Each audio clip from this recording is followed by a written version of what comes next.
Hello everyone, আসসালামু আলাইকুম। আমি নাম ইসলাম, আপনার নিউটা ব্লগ নিয়ে চলে আসলাম অনেকদিন পরে। আজকে খালাতো বাড়ির জন্য মেয়ে দেখতে যেতেছিলাম।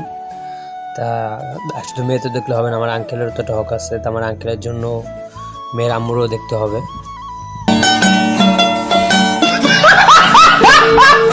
তা মেয়ের আম্মু তো সুন্দর নাকি এটাও দেখতে হবে। কিন্তু আমরা যে রোড থেকে যাইতে আসছি, আমার কাছে মনে হচ্ছে যে এটা কোনো বাংলাদেশের কোনো রোড না, এটা কোনো আফ্রিকার দেশের রোড। মনে হয় যদি আমাদের এখানে কবুল করে, মেয়ে যদি পছন্দ হয়, তো এখান থেকে যদি আমরা যাই, আমাদের মনে হয় পঞ্চ পরে লুঙ্গি মাথায় নিয়ে হাঁটতে হবে, এটাই বাস্তব। তা মেয়ে দেখতে যাইতেছি, আমার মেয়েও আমাদের সাথে আছে। আমার মেয়েও আজকে অনেক খুশি, ঠিক আছে। সেও রোড গার্ড দেখতেছে। তা ভাই আমি বলবো এটা আমাদের দেশে কোন রোড না, এটা আফ্রিকার কোনো রোড। তা আমার মেয়ে এটাই চিন্তা করতেছিল মনে হয় আমার কাছে, যে এটা কোন দেশে আসলাম।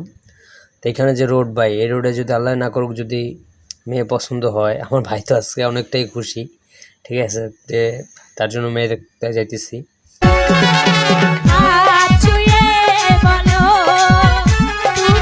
সুন্দর একটা বউ পায়।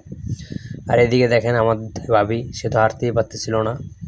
তা ভাই এটা কি রোড না কি, আমি সেটাই বলতে পারতেছিলাম না। এটা মনে হয় আমার কাকার বিয়ে বাড়ি এলাকা, এই জন্য এই অবস্থা আর কি। যেদিকে তাকাই খালি খাল আর বিল, এছাড়া আর কিছুই দেখতে।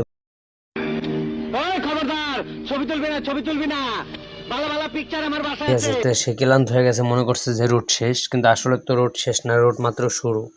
তো এদিকে দেখলাম যে কোন জায়গায় দেখলাম, আরে আল্লাহ রে, আফ্রিকার জঙ্গলে আবার আফ্রিকার দেশ লোকজনও আছে। আঙ্কেলটা দেখতে ফুল আফ্রিকার দেশ লোকের মতো মনে হইলো আমার কাছে।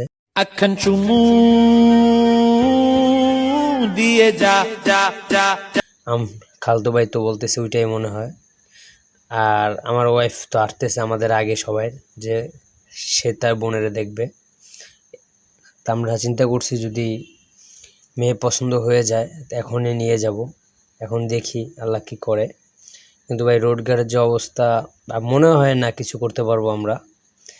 তা এখানে যদি আমাদের ভাই আহাত ফাইম এরা যদি থাকতো, এরা খুব আনন্দিত হইতো। কিন্তু তোমাকে ভালোবাসি, আই লাভ ইউ টু। আমি তোমাকে বিয়ে করতে চাই, তোমাকে লাভ করি। I love you too. আমি তোমাকে। তারপর আমরা অবশ্যই সে বাড়িতে চলে আসলাম। তা আপনারা দোয়া করবেন জানি এখানে আমাদের প্রস্তাবটা হয়ে যায়। তা আমি আপনার নেক্সট ভিডিওতে বলবো যে কি হলো।